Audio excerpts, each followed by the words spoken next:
It's time for the Houston Rockets to lock in. Hard work, hard work, hard work, hard work, hard work, work. There you go. Hard work, work. Everybody doing it right. Hard work, work, work. That's what you say. Hard work, work, work.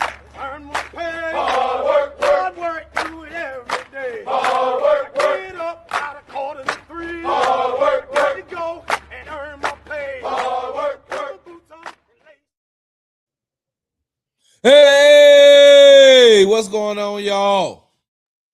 You're tuning to Sports Talk with Big Sarge. I'm your host, Big Sarge, and this is the Morning Brief. Make sure you follow me on the app formerly known as Twitter at Big Sarge Sports, the Z at the end. Follow me on the Tick and the Talk at Big Sarge Media. Make sure you'll follow me on Instagram at Big Sarge Sports with the Z at the end, because you know we do everything for the gram. And make sure you subscribe to the Big Sarge Media YouTube page. All right, what's going on, y'all? Good morning. Good morning. Good morning. Woo. Sorry, y'all. I got to get this Celsius in my system. Hey, Celsius, if you'd like to sponsor Sports Talk with Big Sarge, the Morning Brief, I'm all for it.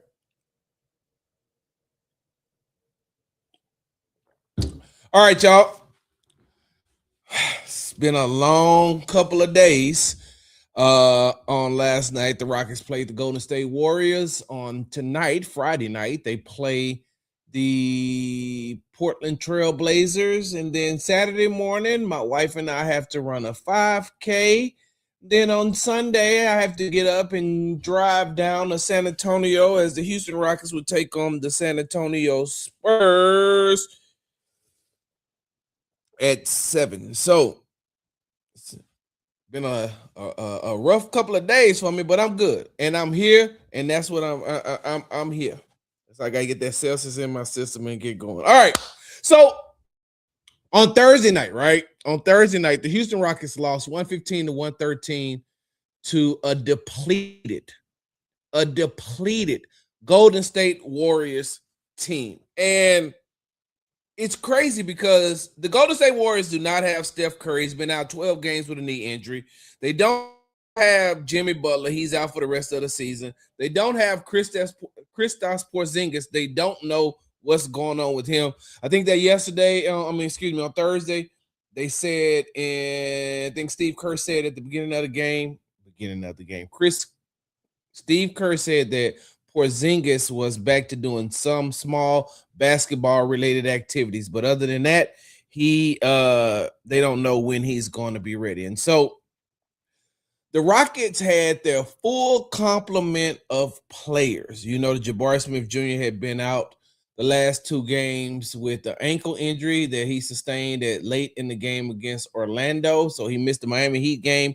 And he missed the Washington Wizards game. That was his first game back against the Warriors. They had their starting lineup. They had their rotation back to where it was needed to be. And that's excluding, of course, we know that Steven Adams is not coming back. We know that Fred VanVleet is not coming. Well, we know that Fred VanVleet is not. Well, we know that Fred VanVleet. I don't know, because Fred went on a podcast during the All-Star break and said that if he feel good, he may try to make a comeback. I guess that's just something you got to wait and see. But the Golden State Warriors were playing with 3 players who were on a 2-way deal. Former Houston Cougar shooting guard LJ Cryer said that I didn't even know I was going to make this trip. He said, I thought that I was on my way to playing the G League, and I made this trip. At the end of the game, they had 3 two-way players in the game against a Rockets lineup that had Reed Shepherd, Amen Thompson, Jabari Smith Jr., Alperen Sengun, and Kevin Durant. And they still lost. And I'm saying to myself, how are you losing to this team? But then again, I remember that these are the type of games that the Houston Rockets have been losing this entire season. They lost to the Sacramento Kings, and the Kings. You see what the Kings record is, and at the end of this show, we're going to talk about this viral video about Russell Westbrook, plays guard for the Sacramento Kings. We're going to talk about his viral video of him talking to the media and how I believe why I believe that he is saying what he's saying. We'll get back to that. They lost to the Kings. They lost to the Pelicans, who weren't good at the time. They've lost to a depleted Boston Celtics team that didn't have Tatum or Brown in the lineup. And then on Thursday night, they lost to the Warriors. And I'm pretty sure if I go through the schedule, you'll see I can bring up other instances on games that against teams that they shouldn't have lost to, and games they should have won, and they blew the leads in the fourth quarter. And so, with 21 games left in the season, the Houston Rockets, they got to lock in. This team has to lock in if they want to get to where they're trying to get to. Them losing that game that they shouldn't have lost on Thursday night dropped them down to fourth. They're behind Minnesota now in the Western Conference standings. And just like Kevin Durant and Ime Udoka said a couple of weeks ago, in the Western Conference, you can go from being number 3 to number 7 all in one night. You can go from being number 2 to number 6 in one night. And the way, as close as these standings are, the Houston Rockets can't afford to lose these games. Like, they have to lock in. They got to lock in. And if they're trying, if you're trying to advance in the playoffs, if you're trying to get to at least the Western Conference Finals, these are the type of games you cannot lose, because these are the type of game. What the hell? I don't know what that means, but yeah, you're gone. These are the type of games that you cannot lose, because they're so important when it comes to the seedings when it's time for the playoffs. And if I'm not mistaken, y'all tell me if I'm wrong. Drop it in the chat. Y'all tell me if I'm wrong. Am I Ain't this the same thing that happened to the Rockets last year? Couldn't the Rockets have had a better playoff seeding? I think they finished number 2. They finished number 2 in the West, but they could have been competing for number 1 if they hadn't dropped some of those games that they dropped, lost some of those games that they lost. I think last year, one of the worst losses that they had was to the Brooklyn Nets, and they were up on the Nets in Brooklyn, and they should have beat them, and they lost. One of the games that they should have won that they had a big lead on was against the Memphis Grizzlies last season.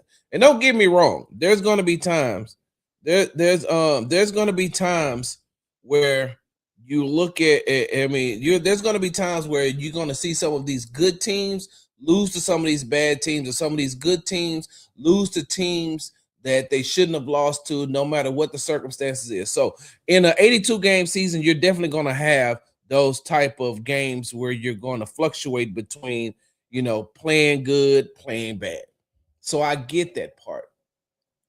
But when you already came into the season behind the 8 ball, not having Fred VanVleet, and then you lose Steven Adams, a key part of your bench rotation.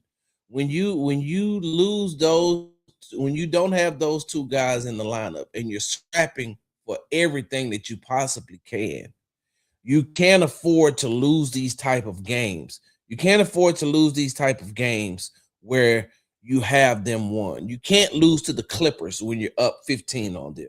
You can't lose to the New York Knicks when you're up 18 on them, both of those games late. You can't lose to a Golden State Warriors team who has players on a two-way contract playing against your starting lineup. But see, two things. One, the last 2 games that the Houston Rockets have lost has been to the Miami Heat and the Golden State Warriors. What do those 2 teams have in common, you ask yourself? What is it about those two teams that makes them different, especially when they're playing against a Houston Rockets team?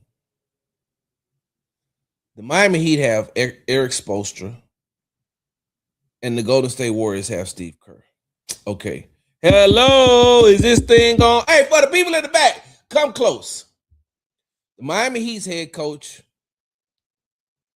has won multiple championships, Eric Spoelstra. The Golden State Warriors team, I'm sorry, the Golden State Warriors has a head coach who has won multiple NBA championships in Steve Kerr. This isn't a shot at Ime Udoka.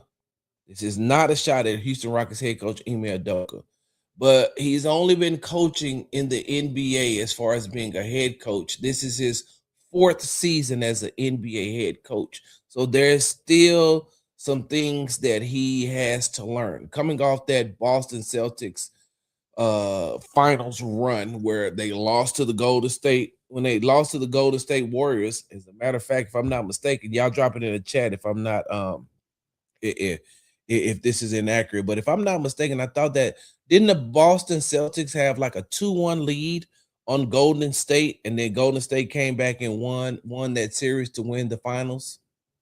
What was that, 2020? Shoot, I can't remember when exactly that was. But anyway, so this is only Ime's fourth year. This is his third season with this Rockets team, with this young Rockets team that that he's helped rebuild, put them on a path. They went 41-41 his first season. They went second in the West and lost to the Golden State Warriors. Lost to the Warriors in the first round in 2020 in last season, excuse me, and then now this year. So the reason why I brought all that up, right? Let me sit myself up and let me get another shot. So one of the reasons why I brought that up is because although he was an assistant coach for a very long time in the NBA, although he's under that Greg Popovich tree, I don't think that Ime Udoka doesn't have what these long-term, the longevity of an Eric Spoelstra, the longevity of a Steve Kerr, the situations and the situation and adjustments that need to be made.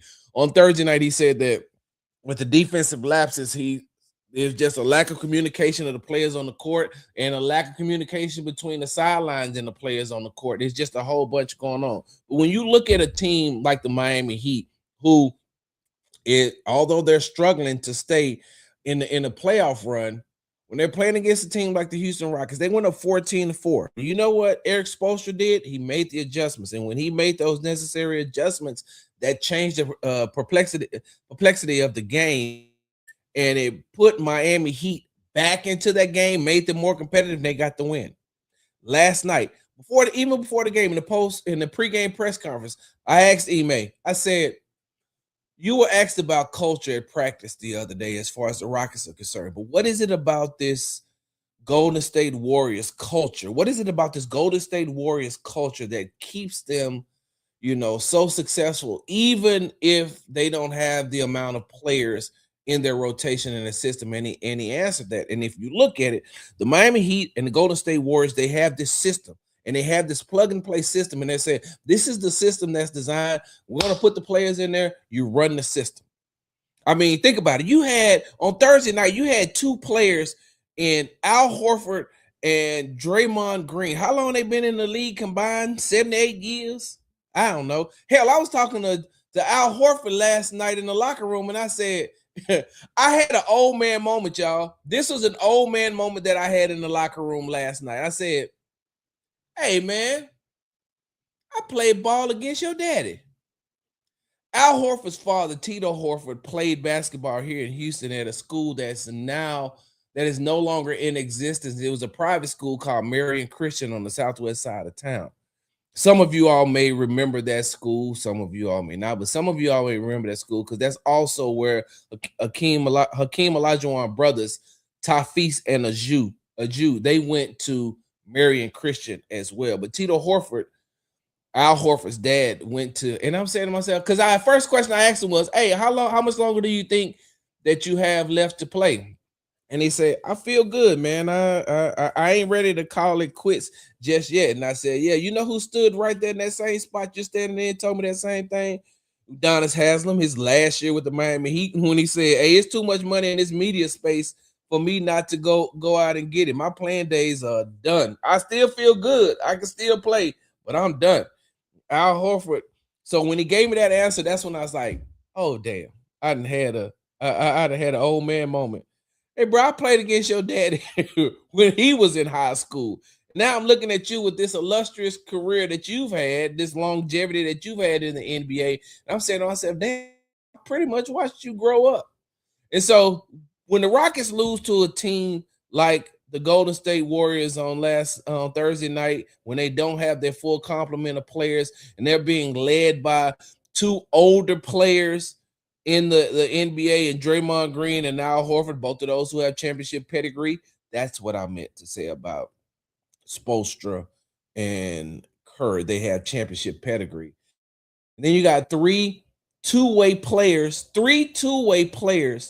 playing against the starting five of the Houston Rockets, playing against, and I'm talking about late too. It's the system. And it's the culture that Ime Udoka is building. It's the culture that Ime Udoka is building, but by the same token, it hasn't been built just yet.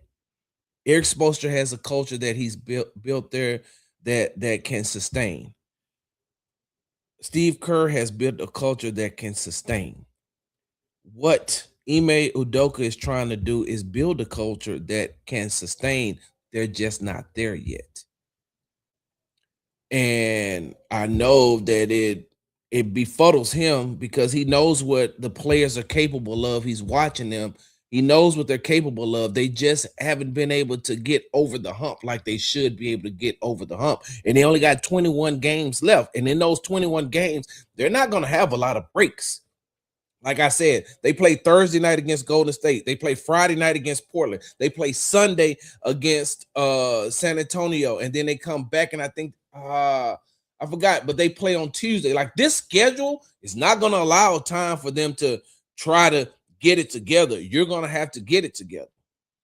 And one thing that Kevin Durant said on Thursday night in the post-game press conference when I asked him about the comments Ime made about the Rockets playing down to the level of their competition, he's like, basically, we're just going to, like, desperate teams always put their best foot forward. That's exactly what he said. He said, when you look at the Golden State Warriors, they came into that game and their players was just like, what time is it? Cool. Their players was just like, fuck it. I'm just gonna throw it up there. If it go in, it go in. If it don't, it don't. But I'm going to shoot it. I'm going to throw. I'm going to take this shot. And he said that's what he feels like. Maybe that's what his team needs to do. They need to get desperate and come in with the mindset of we could lose this game, which they did on Thursday night. They lost the game. Now, another thing that the Rockets are gonna have to do is Alperen Şengün is going to have to get he's going to have to lock in and focus as well, because although he had a great game against the Wizards, but that was the Wizards, a team who's tanking. He did not have a good game against the Miami Heat, a team that's in the playoff hunt. He did not have a good game against the Golden State Warriors, a team that's in the playoff hunt. And so sandwiched in between that Miami loss and that Miami loss and that Golden State loss is that that Wizards game, and you look and you say, well, damn, he had 32 points. Yeah, but it was against the Wizards. And on last night, on Thursday night, the one thing that I seen that I did not like from Şengün, outside of he missed so many shots at the rim. And I'm watching them play against the Warriors on Thursday night. I'm watching him miss, and I'm saying, well, hell, this is the exact same thing that happened last year in the playoffs. This is the exact same thing that happened last year in the playoffs. He kept missing the at the rim, kept missing the bunnies, kept missing the bunnies, kept missing the bunnies. One of the things that he even said I had trouble with that last year, he said I should have finished. I should have finished in that playoff series. And so on Thursday, he's not finishing. But the problem to me wasn't the fact that he wasn't finishing as much as it was. Hold on.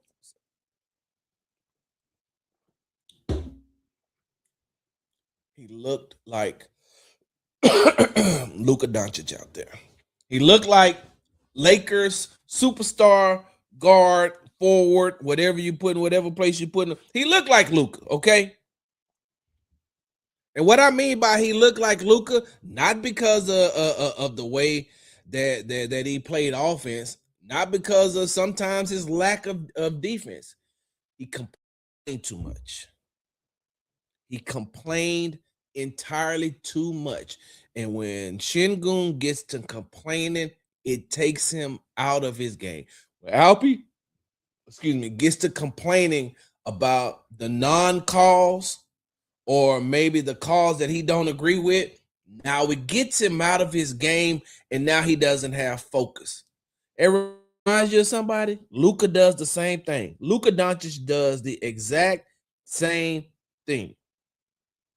Somebody asked Sarge, I have a question about why was Shingun posting up at the three-point line. It's because they started him out there when they were spread 5 out and they swung the ball. Alpi may have done a pick and he flared out. And when he flared out, he got the smaller defender on him. And so instead of turning around facing him, knowing that he can't handle the ball that well against a smaller defender who's going to try to take the ball from him, he used one of his best skills and assets is, and so he turned and started to back him down towards the rim, towards the goal. So it's one of those things where he has to protect the ball, but he's also playing bully ball because once he starts to back down the player towards the goal, he's backing him down. It's going to be left up to the Warriors to send help. And when they send help, either they're going to send help and Alpi's going to get the ball out to the, swing the ball, or he's going to back that player all the way down to the rim for an easy bucket if he could hit the bucket. But this problem on Thursday night was he could not hit the buckets. And when he was not hitting the buckets, he started to complain a lot. There's a compilation video of Luka Doncic complaining to the refs while the other team has gone back down the court. He's talking to the ref, and the play is on the other end of the court. And that's the one thing that I did not like. I did not like Alpi's body language last night. I did not like his body language, and I did not like the way that he was finishing at the rim, and I did not like his attitude. When I say attitude, the complaining. Like, I get it. You're not going to get every call. No player in the hold on for a second now. Hold on 1 second. Let me write that down. I was about to say no player in the NBA gets all the calls, right? I was about to say no player in the NBA gets all the calls, and then I remembered there's a player in Oklahoma City, the reigning NBA MVP, Shea Gilgeous-Alexander. I forgot. He get every call. Nah. I forgot. Yeah, there is one player in the NBA that gets every call. Like, I don't think there's any other player outside of SGA that gets the calls that he gets. And Rockets fans, if you want to be fair about it, you benefited from that as well. Y'all used to benefit from that when James Harden played here. So, yeah, I get it. It's one player that does get the call. But for the rest of y'all, though, you can't keep complaining. And that's what happens to Alpi when he gets to complaining to the refs or about the refs. His mindset is completely gone. I always wanted. I like when Alpi gets pissed off. Last year against the Warriors in that playoff series, when he got pissed off, look at what happened. he went to dominating in certain games. He went to dominating in certain games. Even Draymond Green said, "Hey, that's when I got a lot of respect for Alpy because he changed. And I used to bully him, but he changed in that Warrior series." And that's what happened when what Alperen Sengun needs to do. He needs to say, "Okay, so if I ain't gonna get the call, if y'all not gonna call them hacking me or doing what they're doing to me down here, then shit, when I get to the other end, I'm gonna do the same thing. Because either you're gonna call it or you're not gonna call it. You need to let me know. What needs to happen is Shingu needs to make the officials dictate on some type of consistency. I know that is an oxymoron. I know that sounds dumb as hell. I know it does. I know it sounds stupid for me to say consistency and referees in the same sentence. I know that sounds dumb. But if they're allowing these players to do what they're doing to you, then you turn around and do what you want to do to them. And if they're going to call it, they're going to call it. They're not. And if it becomes inconsistent, you let Ime Udoka handle that. Hey, you let the coach handle that. And you got a coach who's going to have your back all the time. You got a coach, you got a coach that's going to have your back because he's always in your shit. He always in your grill when you mess up and when you don't do what you're supposed to do. So he's definitely going to have your back. There's too much proof of where Ime Udoka will take up for his players. And so when Sengun gets to not focusing on the game, because you can't miss point blank shots at the rim and also complain, like you got to pick a struggle. Either you're going to dominate or you're going to dominate at the rim, finish at the rim and complain, or you're going to complain and you're going to have a bad game. And that's what I feel happened. I feel that's exactly what happened to Alperen Sengun. Now, you can't blame, you can't just I'm not throwing the loss to the Golden State Warriors on Alpy. I'm not. So don't take it that way. So when y'all get to clipping up shit, make sure you clip that up. I'm not blaming that loss on Sengun. That was a team effort. That was a team effort. You basically, and this is no disrespect to those Golden State Warriors two-way players because they are, they are professional basketball players. And I know I can't beat them in one-on-one. I can't beat them in a game of horse. I can't beat them in 2K. I can't beat them in a dribbling competition. I can't beat them in a shooting competition. Hell, I can't beat them doing sprints. No disrespect to those players. But when I'm putting them in that same realm of NBA players, y'all lost to a G League team. Matter of fact, one of your former players, and Nate Williams, was on the floor last night. One of the guys who was on your on the Rockets roster that they let go. But you had 3 G League players on that floor last night that you lost to. And that type of loss is unacceptable.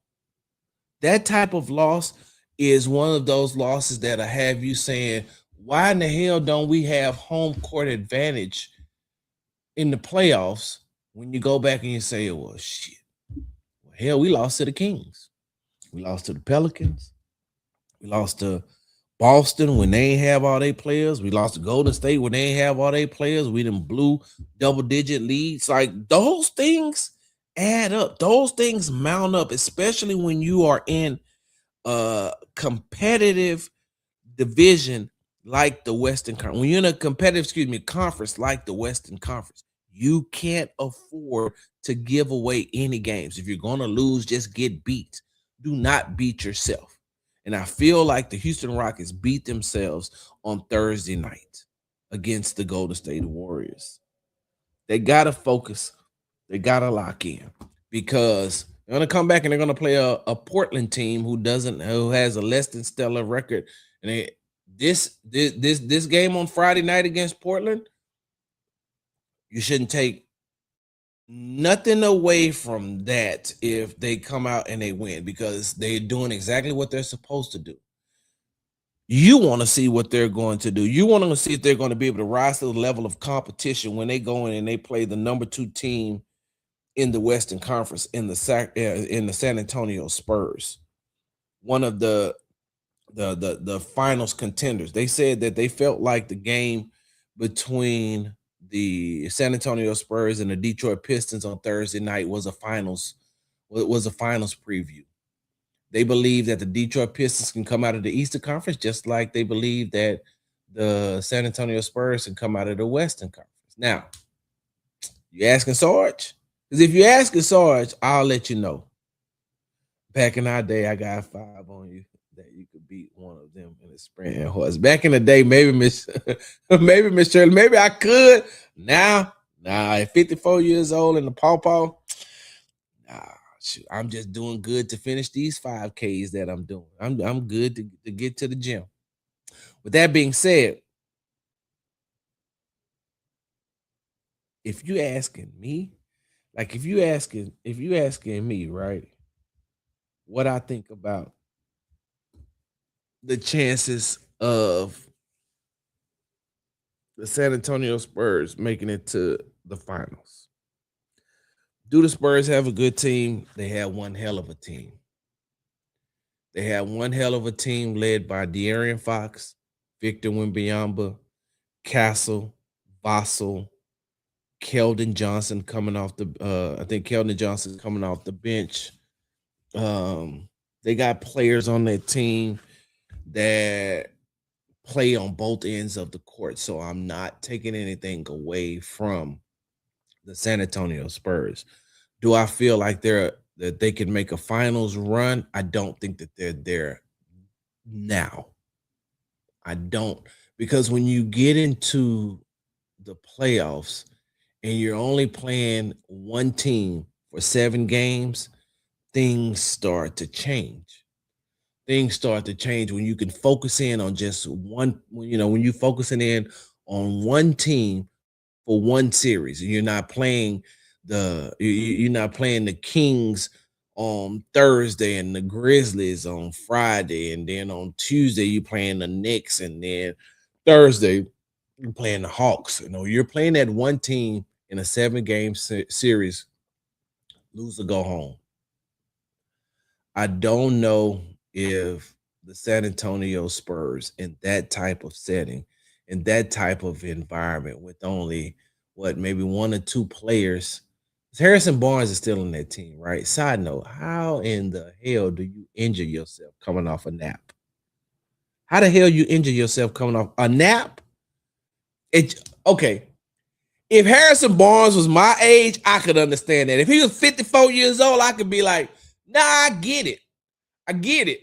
I get it. Because sometimes I go to stretch and I can feel my hamstring and I be like, whoa,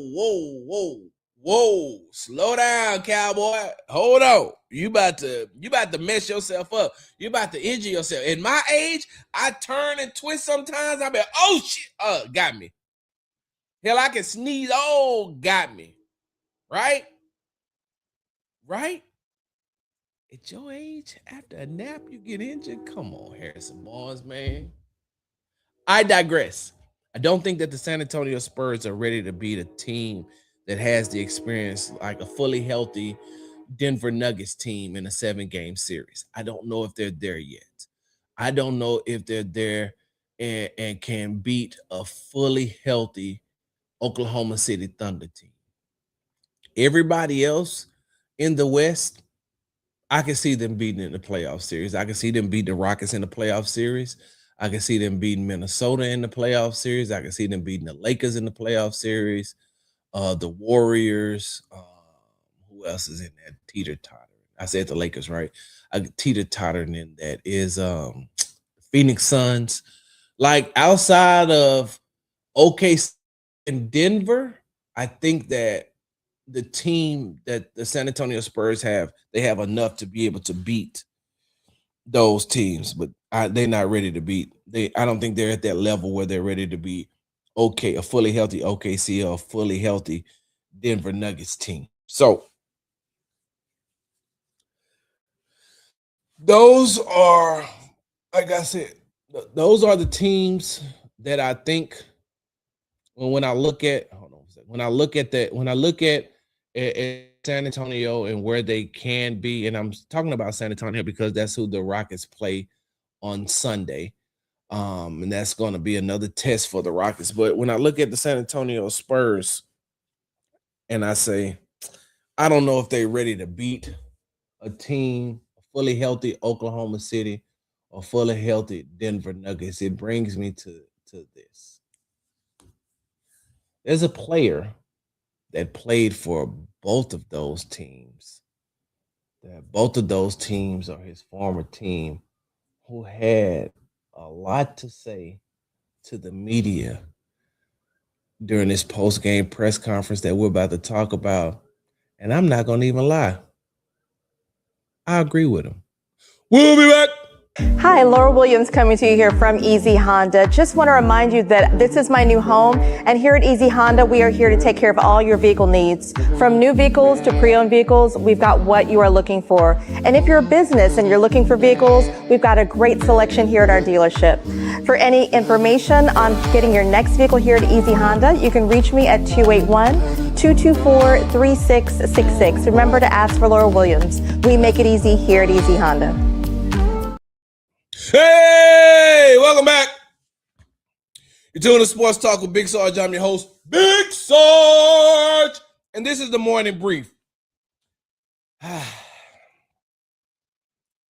You ever get that just second wind like that? I got that second wind. I don't even know what that is, y'all. Don't laugh at me. I don't even know what that means. Well, I got to make the sound with it. It made me sound fast, huh? Hell no. I catch my breath right now. Once again, you're tuning to Sports Talk with Big Sarge. I'm your host, Big Sarge. Okay, so before we went to the break, I told you that there was a player that used to play for two of the teams that I was talking about when I was talking about the favorites in the Western Conference that I believe, two of the favorites that I believe will play not only each other in the Western Conference Finals, but one of those teams, of course, the winner will represent the Western Conference in the NBA Finals, and that's the Oklahoma City Thunder and the Denver Nuggets. Now, those are two teams that former NBA MVP Russell Westbrook used to play for. You know, he started out his career in Oklahoma City, playing alongside Kevin Durant, James Harden. And then last season, he played for the Denver Nuggets, right? Right. And so now he plays for the Sacramento Kings. And the Sacramento Kings is a team that is, you want to say they're struggling. Like the Sacramento Kings is a team you want to say is struggling, but let's just call it what it really is. They're tanking. They're tanking.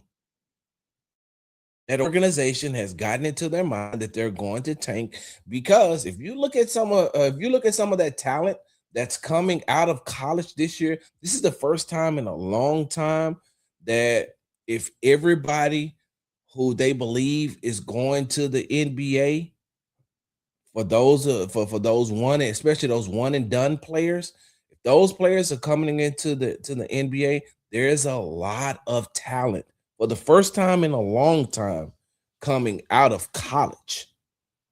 For a number of years, a lot of these NBA franchises has had to go overseas and get players that play, overseas because a lot of those younger players are playing in the leagues with adults. So you got a lot of those 17, 18, 19-year-olds playing against adult men. So they feel like, hey man, if they could be successful over there, then once you bring them back, they're going to be successful. They should be successful in the NBA once they learn the style of the game. When you look at a player like Alperen Şengün, at 16, 17 years old, he was dominating the Turkish leagues, the Euro leagues that he was in. Like he was really dominating, and that's playing against grown men. One of the reasons why, outside of his skill set and Victor Wembanyama, the forward for the San Antonio Spurs, one of the reasons they went and got him outside of him being able to have that type of talent at his size is also playing against grown men. But for the first time in a long time, the college talent, the homegrown talent in the United States coming out of college is the best that it has ever been, like I said, in a very long time. You look at a player like Boozer coming out of Duke. You look at I can't say the young man's name, AJ. I need Chancellor here. The young man who plays for BYU, who said the other day his mom wants him to graduate from college, so he doesn't know if he's ready. But once that money starts coming his way, I'm pretty sure, because he gets a good amount of money from his NIL deal, but that ain't nothing like that NBA money. But you're going to look at him and you're going to say, you look at AJ out of BYU. Like I said, I can't pronounce his last name. You look at Boozer out of Duke. You look at Flemings out of the University of Houston. You look at what's the young man's name that plays for Kansas? Is it Patterson? Patterson. The young man is coming out of Kansas. I'm sorry, I watch college basketball. I watch more women's college basketball. I watch more women's college basketball than I do of the men. But they got a lot of good players coming out of college this year. So a lot of these teams are tanking. A lot of these teams are in tank mode. A lot of these teams are at that place and at their position where they are trying to actively lose games, doing whatever it takes. Now, just like Jabari Smith Jr. and Ime Udoka said the other day at practice, they don't think that they know for a shadow of a doubt that players are too competitive to just go out and say, I'm going to lose. The players don't go out and just say, I'm going to lose. What happens is the organization gets it into their mind and they say, okay, these are some of the things that we're going to do. These are some of the things that we're going to do to some of the things that we're going to do to maybe manipulate the game a little bit, maybe manipulate some of the lineups just a little bit. Oh my God. Y'all give me a second. Give me 1 second. I'll be right back.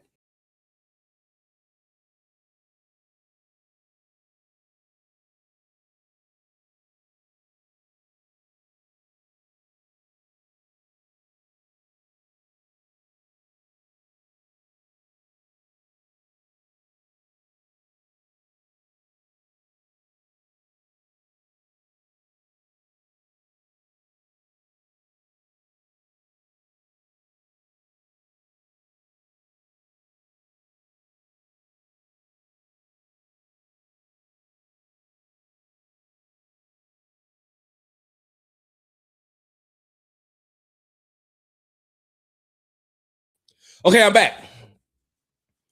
So Russell Westbrook, right? And like I said, the Kings are actively tanking, right? Not the players, not DeMar DeRozan, not Russell Westbrook, not Malik Monk, not the players on the team. As you remember, when they came here to play the Rockets, Russell Westbrook went off for 17 points in the first quarter.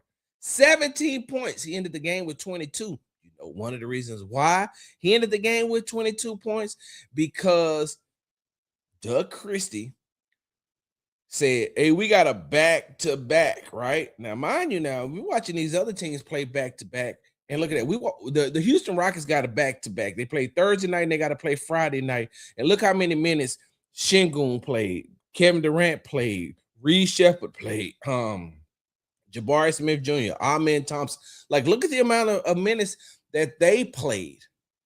So I get what you're saying about, we couldn't play, everybody because we have a back-to-back. No.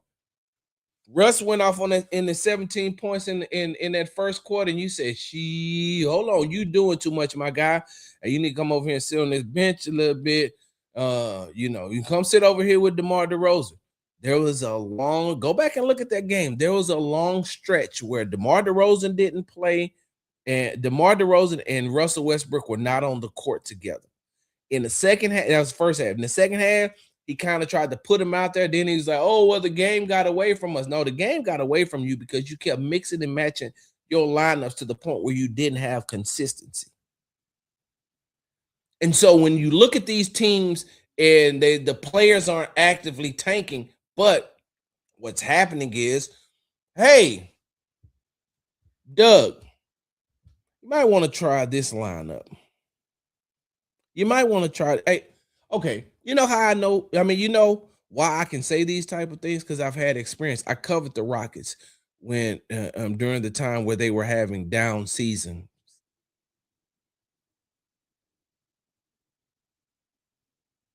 Yeah.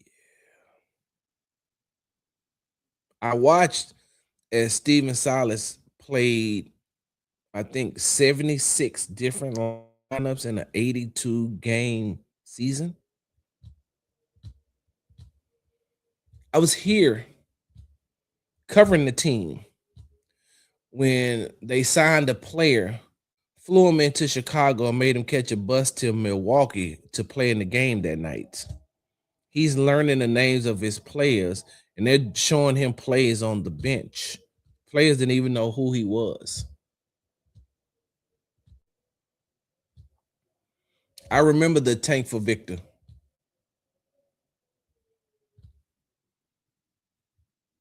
I know what it looks like for an organization, not the players, but I know what it looks like when an organization is actively tanking.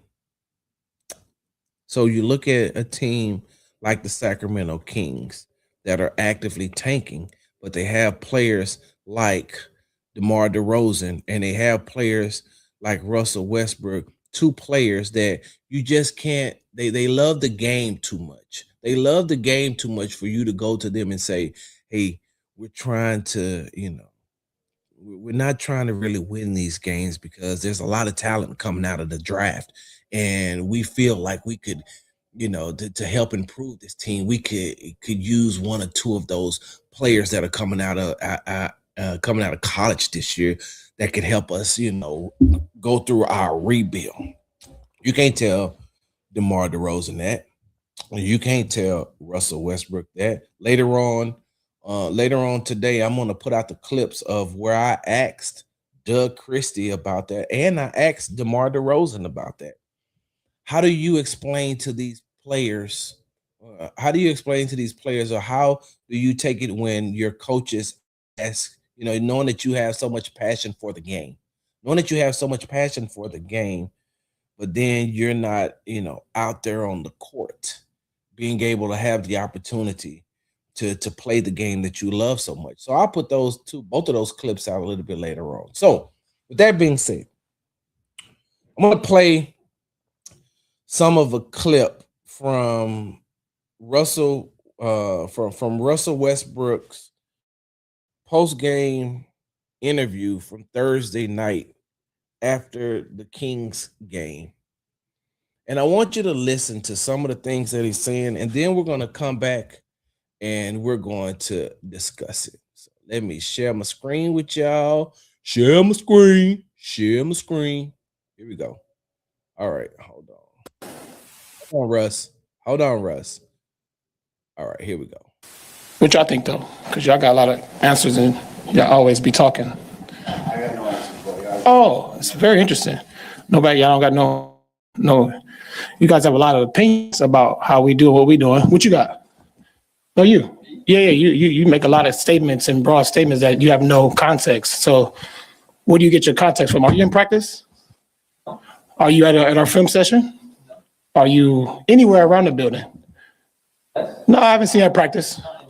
So the false context of, and actually, do you know me?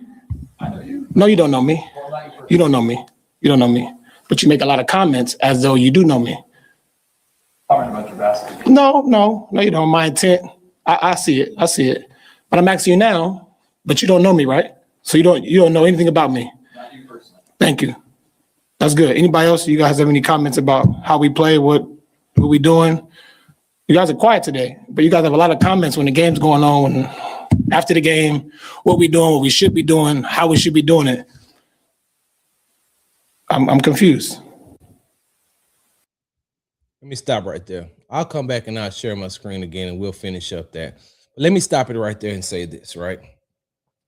Let me tell you why I let for those of you all who had never been, who's never covered um a team, this ain't no flex. I'm just taking you behind the fifth wall. I'm taking you into some of the things that actually go on because I've been covering the Houston Texans since 2017 and I've been covering the Houston Rockets since 2018. So when you listen to what Russ is saying, when he's talking about the answers, when he's talking about the opinions, when he's talking about the comments, and a lot of people are bashing Russell Westbrook today. A lot of people are bashing Russell Westbrook by even just the beginning of what he's saying right there when he's asking, hey, you guys, I mean, when he's saying you guys got a lot of things to say, you guys got a lot of opinions about what's going on, this, that, and other, but I don't really see you at the practice. I don't see you doing this and I don't see you doing that, right? Let me tell you why I agree with Russ, and this is going to piss some people off. And if it does, hey, Walmart got feelings on sale, 2 for $1. If you're non-African American, you can go to Target. All right, that probably was out of line, but still, I'm pretty sure you can find feelings on at the TikTok shop, Facebook Marketplace. Like you can find your feelings somewhere, and go find those before you come at me, because the conversation that we're going to have is probably not going to end well. Now, I'm not one to advocate for violence, and I don't like negativity in my aura or my space. But if you want smoke, I'm the lighter. So if you bring it to me after these comments that I'm about to make and these things that I'm about to say, just know that you're not going to like the response that I get. One of my favorite sayings that I came up with is, I can be cordial. I don't have to be friendly. I don't have to be friendly. I can be cordial. I ain't got to be friendly. So when I'm listening to what Russell Westbrook is saying, right? When I'm listening to what he's saying about you guys got a lot to say, about a lot, right? You got a lot to say. And what he means by that is a lot of people are commenting, on social media, on their podcasts, on social media, on their podcast, on just different types of avenues about the Kings. And Russell Westbrook is saying to them, and rightfully so, Russell Westbrook is saying, y'all are saying all this, but you ain't nowhere around.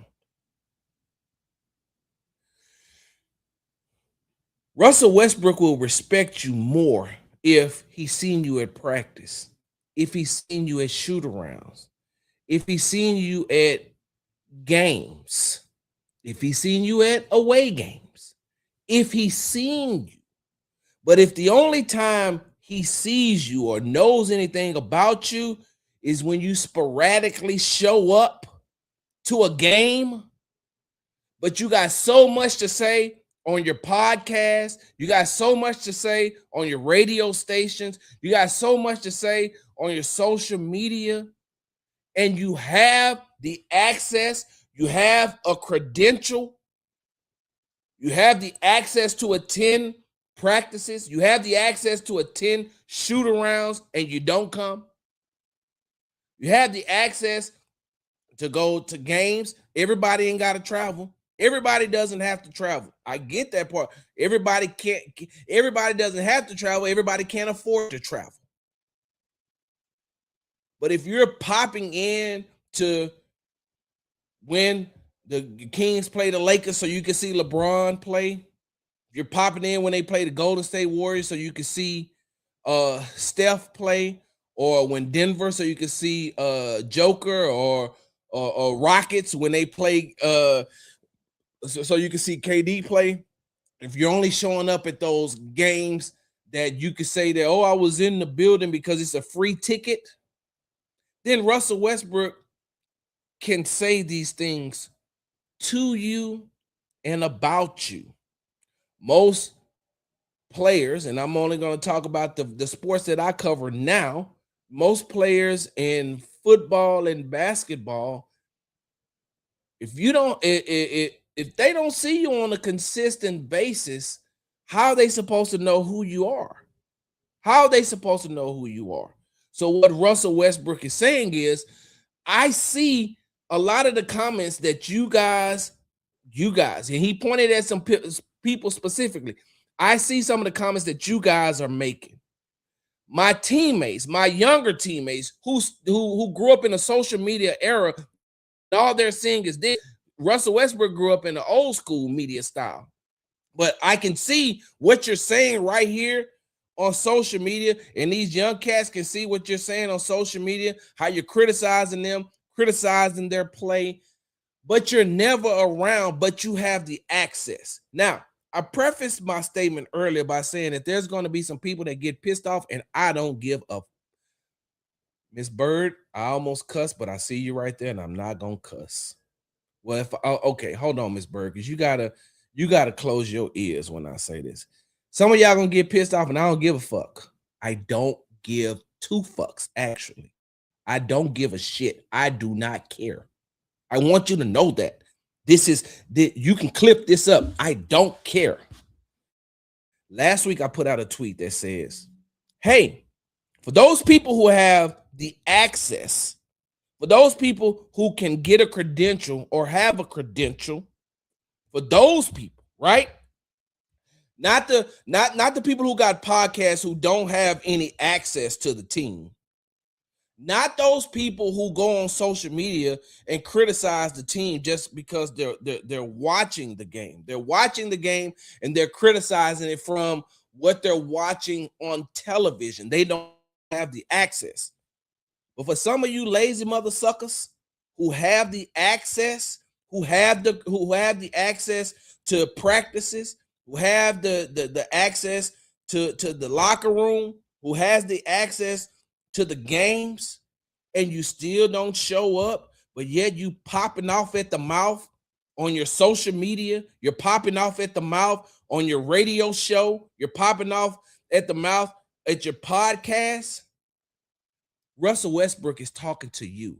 And Russell Westbrook isn't just talking, that message that Russell Westbrook is sending out, that just ain't for the Kings. That just ain't for the Kings media core. That's for a lot of media cores. I'm going to talk about the one that I'm familiar with. There's a lot of people on social media, on their radio shows, on social media, on their radio shows, on their podcasts, who have the access to come to the Rockets shoot around, the Rockets practices, who have access to come to the Texans practices, who have access to both locker rooms, who have access to go to the games, who has access to talk to these players. And your ass don't never come. You don't never show up. You don't, hold on one second. They want me to verify. There we go. You don't never show up. You don't never show up on a consistent basis to you never show up on a consistent basis to nothing. But you run your mouth like you're there. You know what you're doing? You know what a lot of these media members are doing? They're reporting from Twitter. 2 days ago, two days ago. Was that no? What's today? Today is Thursday. Today is Friday. Yesterday, Thursday, driving to go get my hair cut. I'm listening to the radio, and I heard a radio host say, I love aggregators because they do my job for me. I just go on Twitter and see what they got to say, and they make my job so much easier. You know how idiotic that sounds? You know how stupid that sounds? And for you to openly admit that you are basically a social media reporter? And because I do know who you are, and I know that you have the exact same access that I have, and you don't show up, it's terrible. Terrible. One of the guys that I used to be with on radio used to get pissed off all the time because he tried to tell me something about what he read on Twitter and try to make me wrong because he read it on Twitter, and I had to tell him all the time, "Hey, that's cool, bro, but I was there." No, no, no, no, no, no, no, no. I was there. No, I was at that interview. Do I need to show you the videos? You need the proof? You're debating and arguing with me from Twitter, and I was there. So when Russell Westbrook says these type of things, you know what that means? That means that these guys that he's going back and forth with, I don't see you, bro. You popping off at the mouth and all this stuff, but you got the access to come and talk to me about it. So now, since you don't show up on a consistent basis, since you don't come around, then guess what? Hey, here's your opportunity. Russell Westbrook say, I'm going to give y'all the opportunity to say what it is you need to say. I'm going to be honest with you. What Russell Westbrook did, that happened. That happened here in Houston on a road trip with a player that said, hey, bro, you always got negative things to say about me, but you ain't never around. And when you are, you're only around to try to kind of pick up. He said, you're never around. But when you are, you're one way when you talk to me, but then you run back to your podcast and you're totally different. Why? When you got the access to talk to me, you go and you say all these things about me over here. But now that you have the access to be able to talk to me face to face. So here we go. Before we start bashing Sarge and saying, well, Sarge, I mean, tell us what you do then. I mean, you talk about these players too. Tell us what you do. Tell us what you said. I will. Right, playoffs started. Right before the Houston Texans took on the Pittsburgh Steelers in the wild card game this past season, I pulled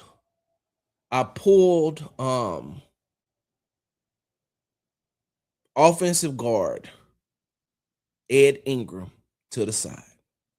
I say, Ed, I need to talk to you for a second. He said, what's up, Sarge? Pulled him to the side. I said, hey, man, you had one hell of a season. I said, you had one hell of a season. He said, man, I appreciate that, bro. I said, and I'm telling you that because there are things out there, right? There are things, there's video of me out there criticizing you. I said, there are videos out there of me criticizing you when I found out that the Texans were bringing you in. I said, and the reason why I'm telling you this now, and one of the reasons why I never took it down is because I'm talking to you, and I want to talk to you man to man, face to face, and tell you those are some of the things that I said.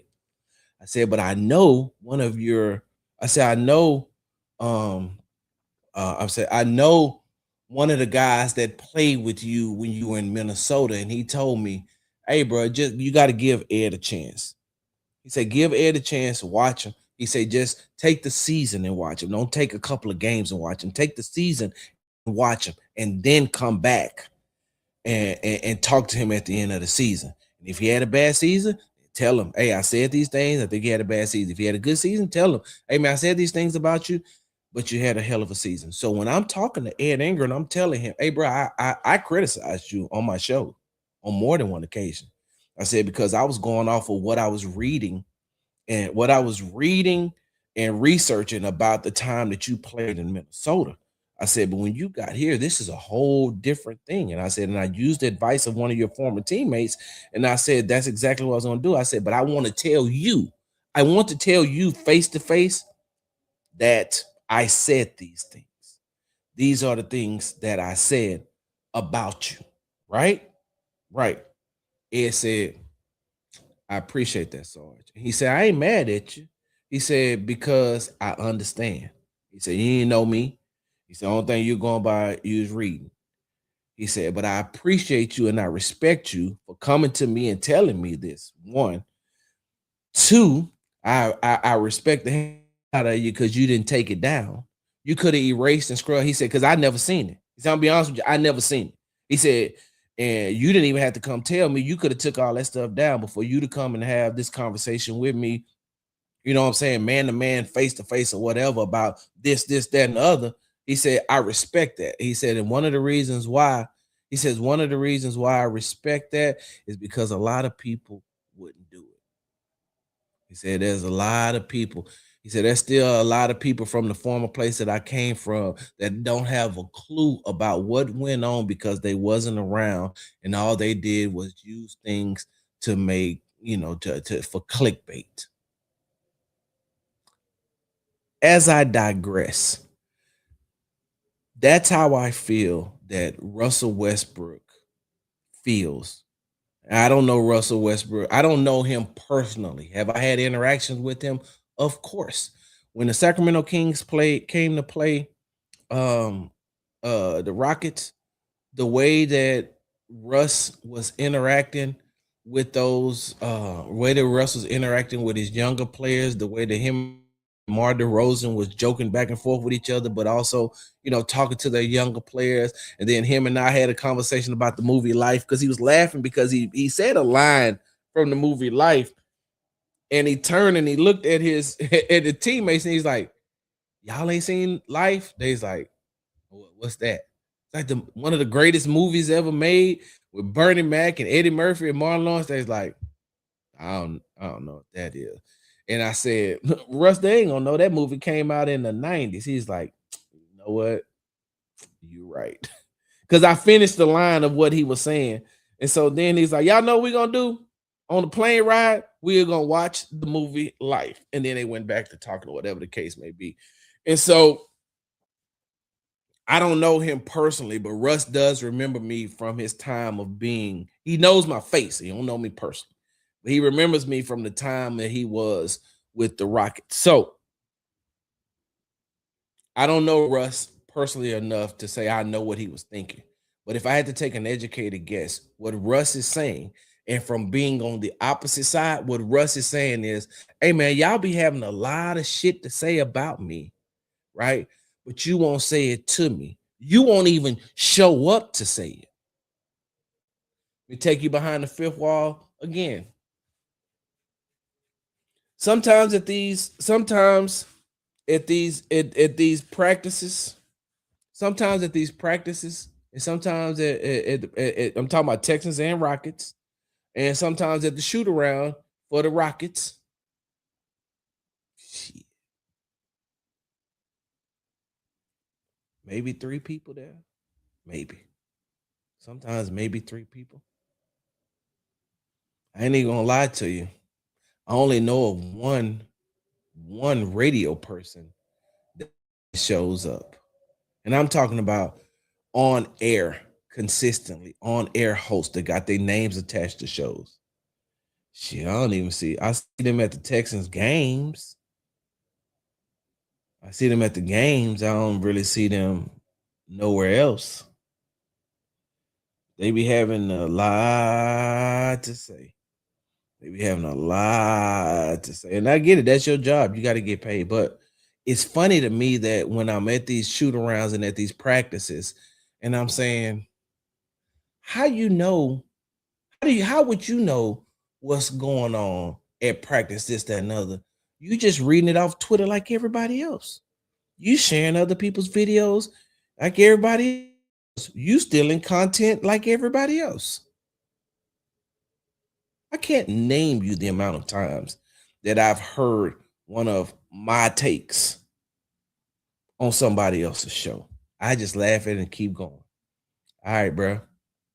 Imitation is the best form of flattery. Once again, I digress. When the Sacramento Kings came to play the Houston Rockets here a couple of weeks ago, You know how many media members were in Doug Christie's post-game press conference? You know how many media members was in there? One. One media member. Me. Nobody from the Sacramento Kings. None of the beat writers. None of the beat reporters. One media member. Me. You know who else had to ask a question in order for the press conference to have some type of continuity?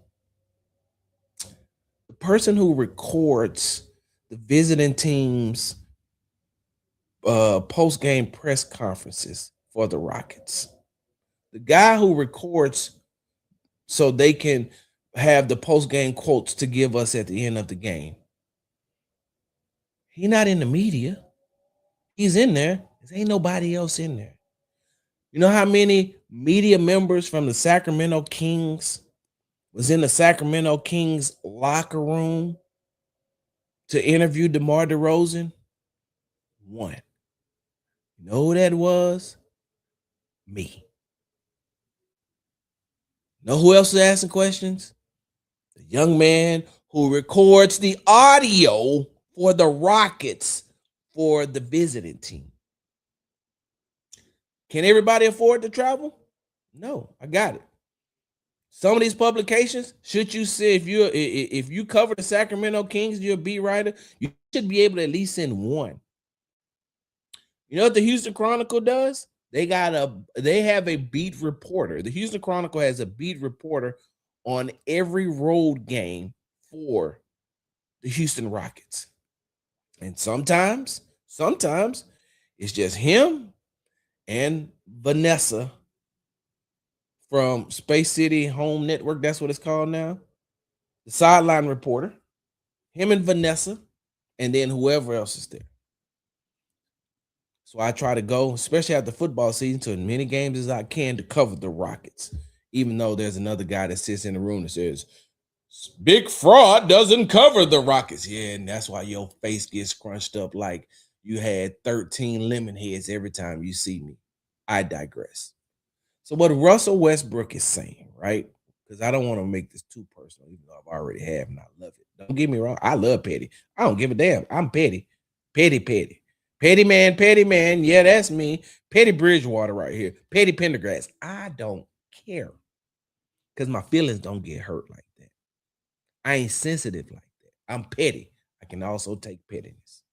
Once again, I digress. So when you listen to Russell Westbrook and you hear what he's saying, listen to what he's saying. Take away the player and how you feel about Russell Westbrook. Listen to what he's saying. He's telling these people, y'all have a lot to say everywhere else except here. Y'all have a lot to say about everything about this team except from here. Did you hear when he say, I don't see you at the practices? He's not talking about, I can't say that, but I'm pretty sure that he's not saying, I don't see you inside seeing what we're doing, what we're working on, whatever the case may be. I don't see you for the interviews after practice. Let's go back and listen to some more of what Russ is saying.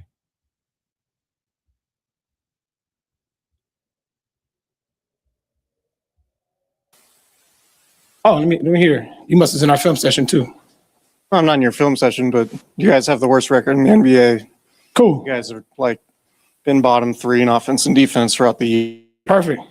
So, I think that's fair to. What's fair? It's fair to point that out. Yeah, that's been pointed out, but that's not the only thing that's been talked about. What else is to point out? Well, I can only speak for myself. But Yeah, but that's not the only thing you say. I've seen things you say. It's not just about our offense and our defense and what our record is. We've been the worst record for a long time now. what have I said? I don't want to go down the route, but we can. I'm asking you. You have a lot of things to say, so this is your time. This is the floor to say it. Questions? This is the time. I just think in sports when It's the time. teams don't have success. Come back to that. You hear what he's saying? Do you hear what he's saying? He keeps saying, this is the time. All that shit you be popping off at the mouth at on your radio shows, on your social medias, on your podcasts, in your clickbait articles, all that stuff that you've been saying, now is the time to say it. And at that point, the PR team knows, okay, this could get a little bit dicey, and if it does, we'll stop it. But Russ is asking them. This is an open floor. This is a time to have an open dialogue. You say, Russ is asking you, blah, blah, blah. Then if you got something to say it.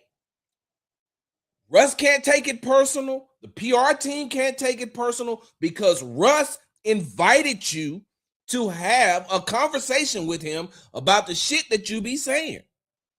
So if you're saying it, now is the time to say it. So if you think that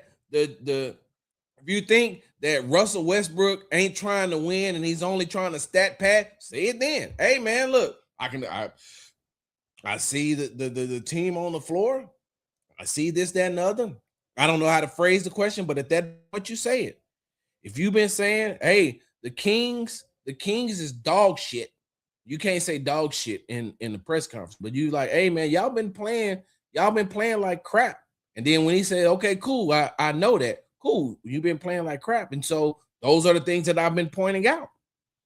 I've been pointing out that you all have not been playing up to the standards of a winning organization, a winning franchise, a winning NBA team. Is that your fault? Could be, could not. Is it the organization's fault? Could be or could not. But what I've said is y'all look bad. And then when he retorts, and you come back and you say, he's opening up the floor to ask you, how do you feel? What do you want to say? Now that you're in front of me, say what it is you need to say. Get it off your chest. We don't get too many open invitations. You don't get that. But then again, the people who be popping off at the mouth, they don't show up. That's Right. they're up. You think that we should have success, right? Do you feel that way? I mean, a lot of you guys feel, huh? That you should have success? Yeah. I think you're trying to have success, yeah. Okay, cool. That's good. What about you? What you think? I think it's been a rough year for everybody. Yeah. And I mean, as somebody who's covered the league for a long time and this team Yeah. for a long time, this is by far the worst season I've. Yeah. And I don't blame that. No, I listen, I don't think nobody's blaming me. I'm just or saying any of the players. what I don't like is that I've been in the league a long time and I've been around a lot of different organizations, media, writers, and we have a lot of young guys on this team, a lot of guys that don't know what's happening or what's around, whether it's from the coaching, from the players. You guys' job is to talk about the game, what's happening in the game, not stir up a bunch of, I don't want to cuss here because I want to get fined, but stir up a bunch of stuff that it's not accurate. And that's my problem. Like being in the league a while, I've been able to experience a lot of these times where people outside of our building, outside of the film session, outside of what we do daily, how much work we put in, that is not an easy job to do. It's not an easy job to do. And I think the respect level is that we respect y'all, we respect what y'all do. Y'all come in, y'all make y'all comments, and nobody say nothing. But I don't have to sit back and not say nothing. I've been the media is, that's been my thing and been down the road. But as a leader of this team, it's my job to speak up for the guys in the locker room. We talk about it, they see it. I hear it. Because of the comments you guys make, you got guys thinking about a whole bunch of random things that has nothing to do with the game. You guys are making false comments about our team and what we're doing here, and I don't appreciate that. I gotta stop this again. You heard what he's saying? You guys are making false comments about the team. You guys are stirring up. Russ couldn't cuss, but I can. A bunch of bullshit. And he's right. And put it like this. There are people right now, as we speak, as I'm doing sports talk with Big George, right now, that have the access that are criticizing the Rockets for the way that they played last night. Cool. Talking down on the way that they played last night. That's cool. They lost. They lost, and that was a terrible loss. You can say what you need to say, right? You can say that was a terrible loss. But when you start criticizing it and making it personal and making talking about different types of people, work ethics and things like that, when you start putting it when it starts to go that way and you have the access to ask the questions, you have the access to ask the questions to Ime, to KD, to Alpi, to Amin, to Jabari, to Reed, to Tari. I mean, people are criticizing Reed Shepard's defense, right? They're criticizing Reed Shepard's defense in the game from Thursday night. You know what Reed Shepard got asked in the press conference about his defense? See, when you're in the building, when you have the access to be inside the building, the players and the organization looks at you a little bit different when you start to make the comments that you're making, because they're like, okay, so you're here, you're in the building, and if you have a pattern of asking these questions or whatever the case may be, at least you're in the building to get the direct answer. You don't have to use somebody else's answer. You don't have to use somebody else's Twitter feed to get paid off somebody else. That's another story for another time. But if you're in the building, and that's some of the things that Russ is saying. Hey man, y'all are not here enough to say some of the things that you're saying. And if you're here and you want to criticize, at least ask the question. Will you like the answer? Probably not. Probably not. You probably won't like the answer because 9 times out of 10, there's going to be a lot of politically correct answers. Cool. Ask the question, though. Ask the question. At least you're in the building to ask the question. And if you ask questions over a period of time, if they see you consistently, then they're like, okay, that one time you may ask a question and then you may not get that politically correct answer. You may not get that coach speak. Maybe you're going to get whatever it is, maybe the answer that you were looking for. Also, real quickly, before I go back into that Russell Westbrook video, also, a lot of these media members, so-called media members, or whatever you're calling yourself, have you built up a core audience and a core fan base? Yes.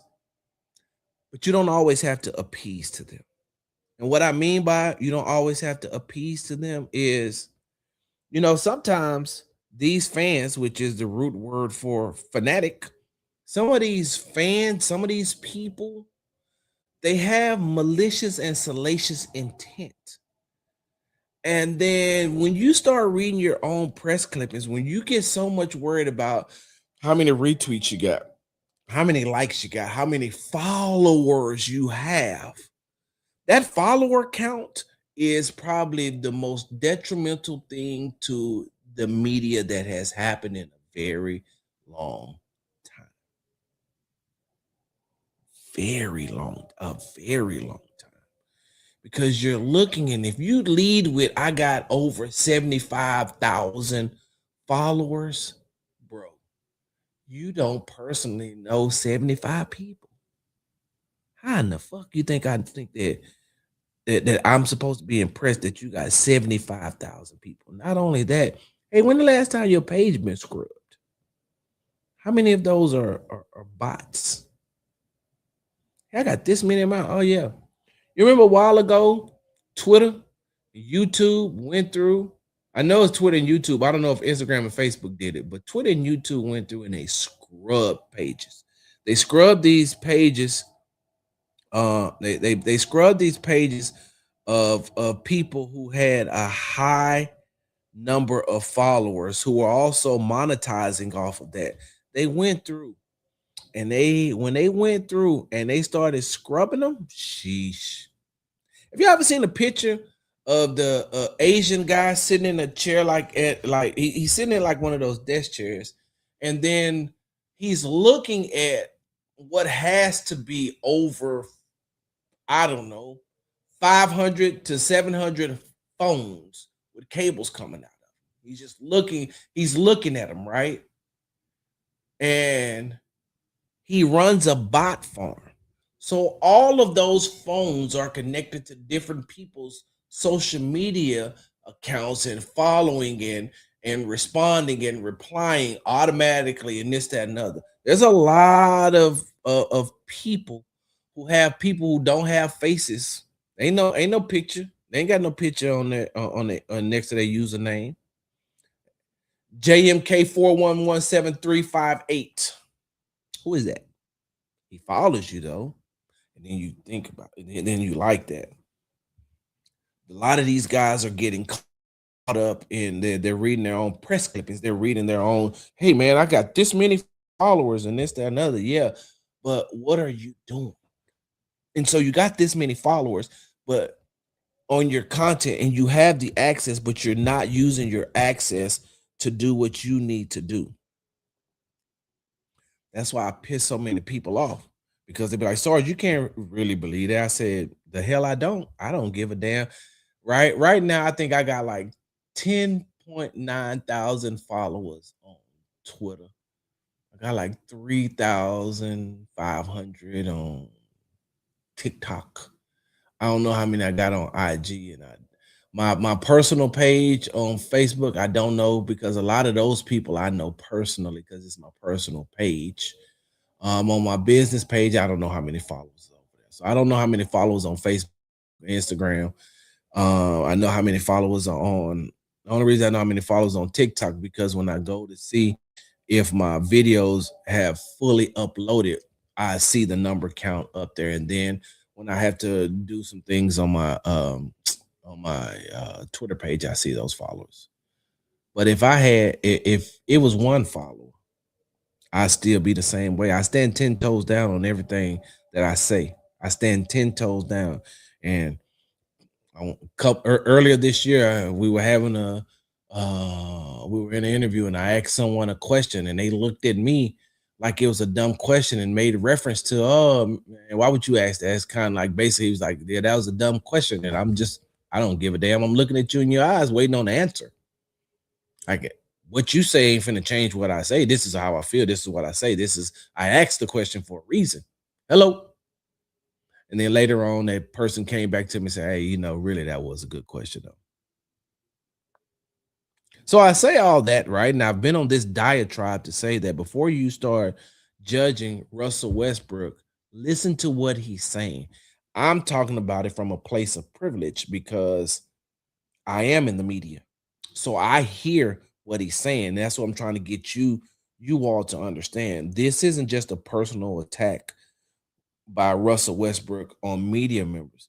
This is a conversation that Russ is trying to have, and he ain't trying to fake it. He ain't coming to the podium trying to fake it. This is a conversation he's having with a lot of these guys who don't show up but have a lot of things to say, right? I'm gonna finish this.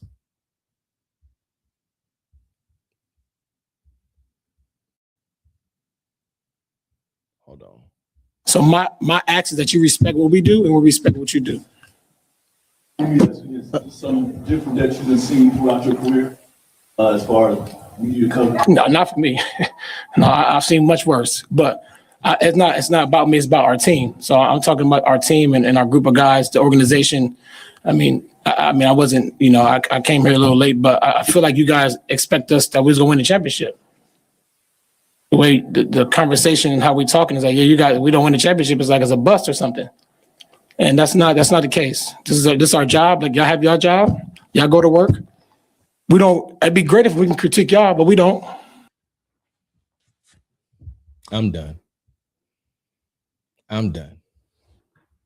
You heard what he said, right? It'd be great if we could critique y'all, but we can't. We don't. And they don't. All I'm saying to you all is this, is that before you judge Russell Westbrook, listen to what he's saying. Not only listen to what Russell Westbrook is saying, listen to what Sarge is telling you. Russ is not attacking the media. He's not, this isn't a full onslaught attack on the media. There's certain people he's talking to. And he says that in the beginning. And you always got a lot of stuff to say. You always got a lot of stuff to say, but you ain't never nowhere. You here. I see you here sporadically. You know how, let me tell you something. You know how I know Russ was right? Because the guy that he started off talking to, the initial guy that he's talking to, instead of having a conversation with Russell Westbrook, you know what he did? He ran his ass back home, hopped on the podcast, and said everything that he would have said to Russell Westbrook. Or, I think that this is where Russ may have gotten mad. You had the opportunity. Remember I told y'all about a media member here in the local media who, I almost said something that y'all probably wouldn't be able to understand. It's a street slang, and it's a street slang for being scared, right? Being scared, right? There's a media member here who had an opportunity to say to the player that he had been criticizing both on the court, off the court, personally. He had an opportunity to say what he wanted to say. The player gave him the open door to say what he needed to say, and he didn't. And you know what he did? He ran back to his studio and did a podcast about it and monetized off of it, got his fan base and joined in to feel sorry for him when he was the one that was in the wrong. It's exactly what that media member that Russell Westbrook was talking to first. That's exactly what he did. He ran his scary ass home and became a keyboard gangster. He became a microphone gangster. Hid behind the keyboard, hid behind the microphone. His ass probably won't show up to nothing else Sacramento Kings. He probably like done. Because the media member that I'm talking about, his ass don't come around no more. Now, he's still criticizing the team. But because he ain't got to be face-to-face with him, that's cool. That's all Russ is saying. Hey, look, if you're going to criticize, say this, blah, blah, blah, blah, blah, at least have your ass in the building. Be present so we can have a conversation instead of you just criticizing. You ain't never seeking answers. A lot of times these guys ain't seeking answers. They're seeking what's going to go viral. One of my sayings that I have adopted here just recently because of the shit that I've been seeing, virality and loyalty cannot coexist in the same spot. They cannot be in the same space when you're covering a team. Trying to go viral, but also being loyal, you can't do it. Either you want to go viral, and then that loyalty aspect, meaning that you're not being true to who you are or what you are when it comes to these players, when you're not reporting on the game, reporting on what's going on the field or on the court, when you're not doing that and you're taking personal shots and you're criticizing everything outside of the play, or even if you are criticizing it, you're being malicious or salacious. That's part of that loyalty factor. And then now you just looking to go viral. I know a lot of people that just want to go viral because they want to see their name in lights. But that virality and that loyalty, they can't coexist in the same spot. And that's why you have so many issues. That's why there is a disconnect between a lot of times the media and the players. And let me say this before I go. Will Adams be able to return in the playoffs? No. Tell the Rock stop wearing those alternate jerseys. We always losing those.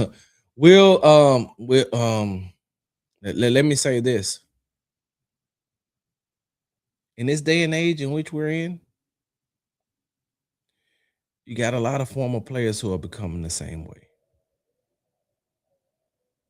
But their need to want to go viral, or their need to see a huge follower count, or their needs to see the agreement comes from a different type of a different aspect. They're so used to just having attention that, once it's gone, it's gone. I tell people all the time, attention can be just as addictive as any hardcore drug, any alcohol. Attention, people can get addicted to attention. And in the social media era in which we live in, a lot of people appreciate that. A lot of people are addicted to attention. And now that you see a lot of these former players going over into to the media realm, a lot of these players who have these former players who have these podcasts, a lot of these former players who have these Twitches and these streaming services, a lot of those former players who are dibbling dabbling over in the podcast space, and now all of a sudden you say, well, wait a minute, why are you saying those type of things? Where's the code? Like, some things should just be left in the locker room. Some things should be left, on y'all trip. Some things you just should not say. But because they're so used to hearing the cheers and the and and getting all the praise, they're you're addicted to that attention. There was a former NFL player at the Rockets versus the Warriors game last night here in Houston, right? And I seen him. He was sitting close to the Warriors bench. And so I first seen him, I turned, I said, "Hey, is that such and such and such?" So the person I was sitting next to was like, I don't know. I don't think I know them by face. I said, I'm telling you, I think that that's such, because you could only see the side of his face. But I was like, that's him. And so the person I was sitting next to pulled up the images and was like, oh, that is him. I said, I thought that was. And the only reason that I knew it was him is because he kept standing up and looking around, but not standing up and cheering on the Warriors. Excuse me, not standing up when a good play was made. He kept standing up and turning around and looking because he wanted to be recognized. And I peeped that right from the jump. I was like, oh, you want to be recognized. You want to be recognized for your NFL career and because of your show, right? Because what are you standing up, turning around, looking into the crowd for on numerous occasions? The game is this way. Why are you looking back? Why are you turning to the side, looking up in the crowd? You know what I'm saying? Like, you're looking for somebody. You're not even from here. And the people you're probably looking at ain't sitting up in those sections. You should be looking along your row or across the court where it's feet on wood or 2-3 rows behind. You got great seats. You're right behind the bench. What are you standing up looking around for? Because you want that attention. And you want that attention. So some of the takes that you make, some of the things that you say about these players and things like that on your show, you're doing that because you want that attention. And then in person, you want that attention. So I'm saying all that to say that a lot of these new former players that have turned podcasters and streamers, they're looking for that attention. They're addicted to that attention instead of just saying, hey, if this is what you believe, it's what you believe. People tune into a lot of you all for your expertise, when it comes to playing the game, what you've seen. Maybe there's a call that somebody didn't understand that you could break it down for them. Hey, look, I know that this is what happened on that play, but this is what was supposed to happen. I've been in that set. I've been in that offense. I've played on that defense. I've done this. I've done that. I played with this player. I know what was supposed to happen, but here's what happened. Break that down. And then if you want to, I don't give a damn, you throw some humor into it or whatever the case may be. But a lot of you are, when you get to seeking that attention, you become malicious and salacious towards players who have the profession that you used to have. Damn, I've been on this thing for a long ass time. I should have done a Twitter myself. Instagram. I'm out.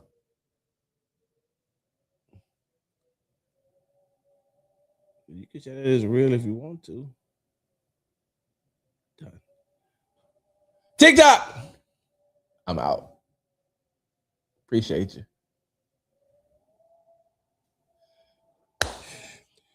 You've been tuning to Sports Talk with Big Sarge, the morning brief. Make sure you follow me on the app formerly known as Twitter at Big Sarge Sports is at the end. Follow me on the tick and the talk at Big Sarge Media. Make sure you are subscribed to the Big Sarge Media and Texas Tailgate Talk YouTube page. And follow me on Instagram at Big Sarge Sports is at the end. Did you know we do everything for the gram? Big Sarge, I'm out. Hard work, hard work. Hard work, hard work. Hard work.